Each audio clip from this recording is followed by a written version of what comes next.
Hey guys, what's going on? This is Tom with the Strength Agenda, dropping knowledge bombs and answering your questions.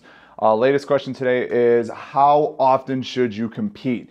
Um, for everybody and their coaches, this could be different from person to person. For me, personally, with my team that I coach and work with, I like to have people compete as often as possible. Now, keep in mind, my experiences just go from the coaches that I worked with. But during my time with MDUSA and at Cal Strength under Glenn, he had us competing as often as possible, sometimes up to every 2 weeks. Sometimes be a little bit more, sometimes a little bit less. But the thing people need to keep in mind is that we didn't treat it as a meet. We didn't taper for the meet. We weren't cutting weight for all the meets. We were using them as just heavy days. As soon as the meet was over, Glenn would wrangle us all up, bring us in the back room, and we would squat and work up to what our squats were. Our fifth or sixth day of training was usually our heaviest day. We would just replace that with the meet, and then we would do our squats afterwards. A couple things I didn't like about it though, some of the lifters, especially the lighter ones, he would make them cut weight. I am not a big fan of cutting weight.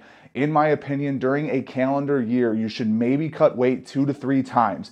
Two of those should be our two national meets, the Senior Nationals and the American Open, and then one other meet if you need to get a qualifying total out of the way. The reason I don't like you guys having to cut weight for all these meets is because it's hard on the body, especially the smaller you are. Having to cut body weight 5, 6, sometimes I've seen athletes do 7 times in a year is really rough on the body and just puts everything in a crazy state. So we want to keep you guys as, level-headed and as in a controlled state as possible. So we don't want you cutting more than 2 or 3 times throughout a year. Why do I think it's good for people to compete as often as possible? Practice like you play. You want to compete, you want to be competitive in almost everything you do. So getting out there and getting in a meet setting is going to do nothing but help you in your weightlifting career. Other thing is just going to give you more experience on the platform. A lot of people I see, they go to a nationals or they go to the American Open and it's their first or second time ever stepping foot on a platform.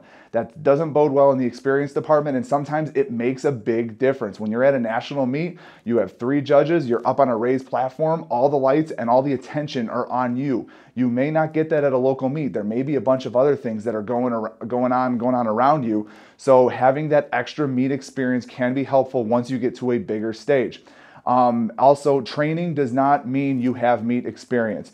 You're comfortable with your equipment, your bars, your plates, the people that are around you. Sometimes you train in straps, you don't wear a singlet.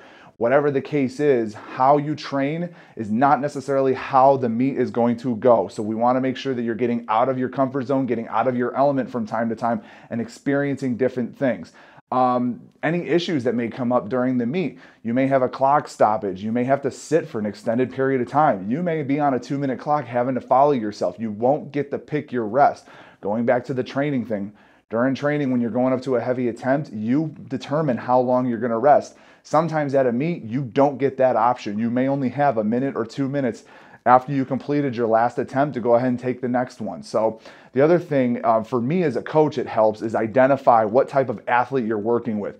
Some athletes you have are born competitors, and what they do in training is not even close to what they do when it comes to competition. As soon as they step on that platform and the bright lights are on, it's their time to shine, and they well outperform what they do in training. Other people might end up with stage fright. They've never been used to being on that kind of a stage. So again, going back to the experience thing, getting those kinds of people competing as often as possible will help eliminate a little bit of that and kind of ease that anxiety for them as they get ready for that big meet.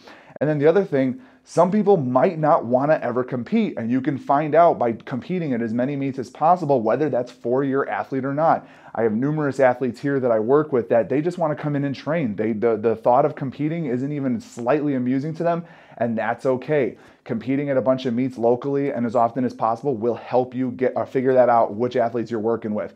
And then the most important thing is you're putting your training to use. Find your local meets, compete, and have some fun. People can get into a stalemate in their gym. They can get, in a rut.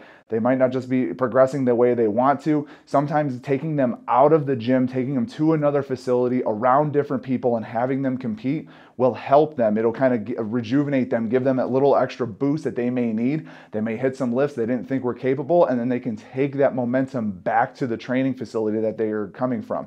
So, when you're looking at how often an athlete should compete, My advice is let them compete as often as possible. Now, I'm not saying compete every week, maybe every 2 weeks, every 3 weeks, once a month, whatever, but it also depends on how often your LWC is hosting meets. So in my opinion, let's get as much experience as possible before you get to those national meets. Get out there, compete, have some fun doing it, and you might surprise yourself with the results.